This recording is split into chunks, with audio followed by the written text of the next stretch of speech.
Let me say one thing about the 600.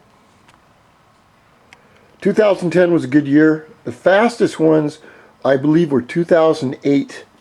They were 20 horsepower higher before they detuned them for the 29 model, I believe.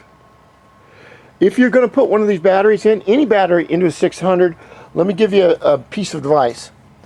The battery is slanted in the case, so it slants downwards, right? Downwards. And if you put it in with the little nuts and bolts, like we have right here, put some tape around them, because they will fall off, they will slide out, they will slide under this piece right here and get somewhere lost in the molding. And the molding is an absolute bitch to take off. Another thing I'd like to say is that a lot of people get these bikes and they take off the original plastics and put on $500 fake ones. The reason is because the plastics for this bike, just the big parts, are over $4,000 stock.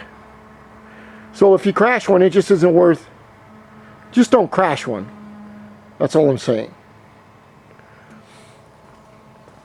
So we got the battery, we got the positive and the negative. Good thing to do is take a little pin and mark those. Another thing I remember, it's super light. This battery is just absolutely lighter than air. It feels like it's a lead acid battery with no lead and no acid in it.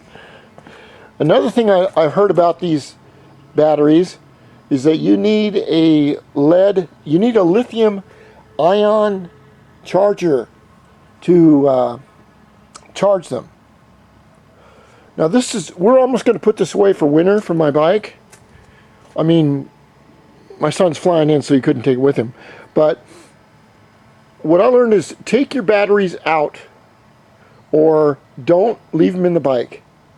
The thing I didn't understand about this bike is that all the clocks and the electronics work all the time.